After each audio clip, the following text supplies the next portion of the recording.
Hey there YouTube, Paul Oz here once more with another cool guitar to review and to talk about. Another piece of gear.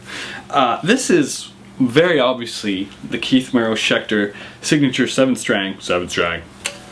And it is made in Korea, this instrument. And the reason that I'm reviewing an instrument that is under $2,000 is because I've never done it before. This is a break of tradition for me. So, without further ado, let's get started on the specs.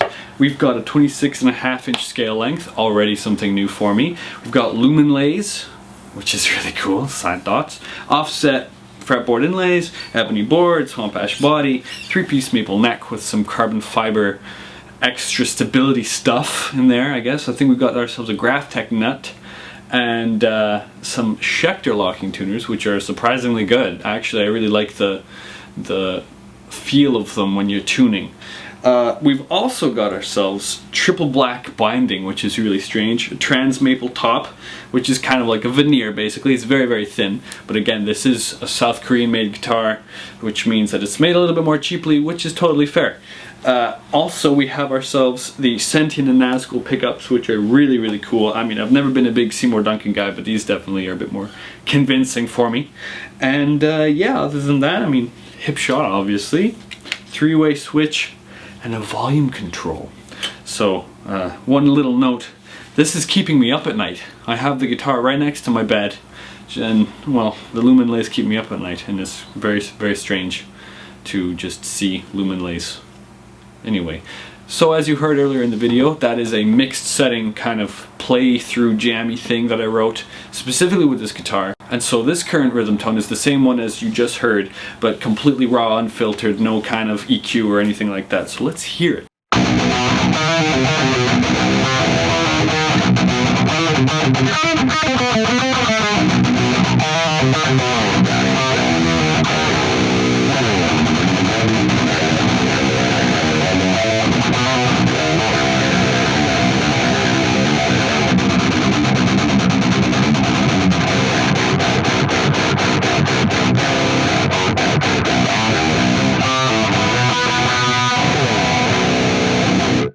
So as you can hear, that's some very nice tones for such a cheap guitar in comparison to the ones that I've reviewed.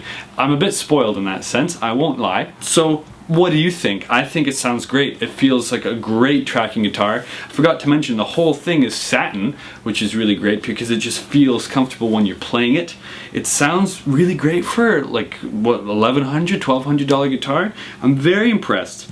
And I mean, the tension is definitely a little bit higher, but as you will see later on in the video, the lead stuff is still easy to do. You just have to bend a little more. Come on, don't be lazy about it. Anyway, so right now we're gonna hit up that clean channel. I'll play some of that stuff and let you hear this thing sparkle. So this is going to be on the bridge pickup, and you will see me change, and that's when it'll change to the middle and the neck pickup.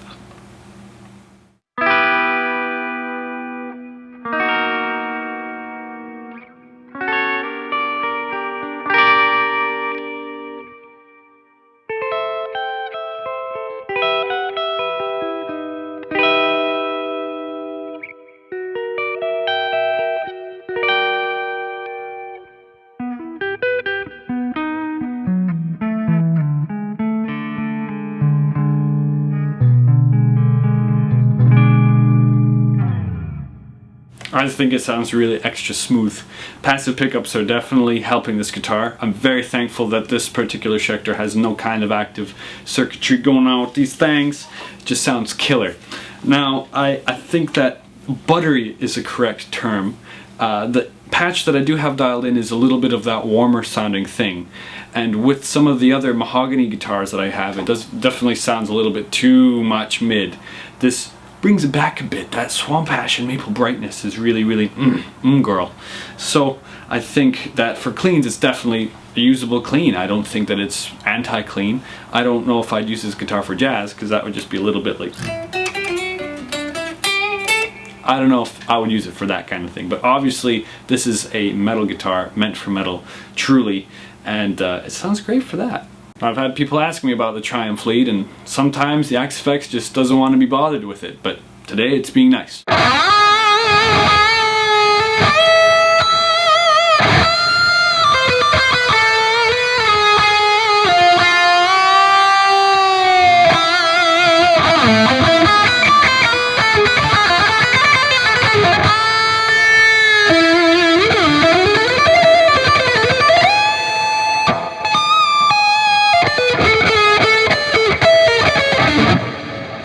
that mistake.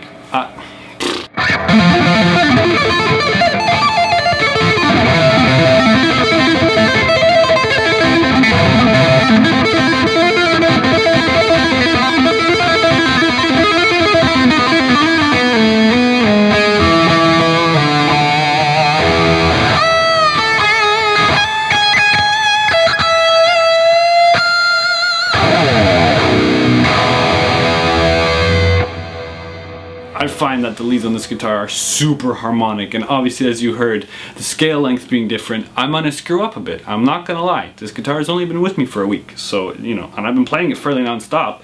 Just gotta get used to it, man. Just like any other guitar. I think that the fact that it's got stainless steel frets just helps so much. It just sounds so great, and I love the feeling of stainless steel frets. That's something that I have on my Parker, which is definitely a fantastic guitar, and it's such a premium quality thing for the price point for this guitar. It's unbelievable. So in terms of bang for your buck, if you want to get a good, beautiful looking, I think it's quite beautiful. And have you seen the black burst? It's not even fair. If you want a really good looking stage guitar and very reliable studio guitar with quite a great sound as well, I definitely think that Schecter is kicking some ass right now. And like that custom shop, for some reason those tones are really So the mid-range to the high-range expensive Schecter stuff is really just kicking ass all over the place. I suppose I'm just gonna play myself out. You get to hear some more lead stuff. I hope that you enjoyed this little review. I really like what Schecter has been doing. I'm very interested to go to NAMM next year and to see all the other new stuff that's coming out, because it's super sexy. So with that, see you later.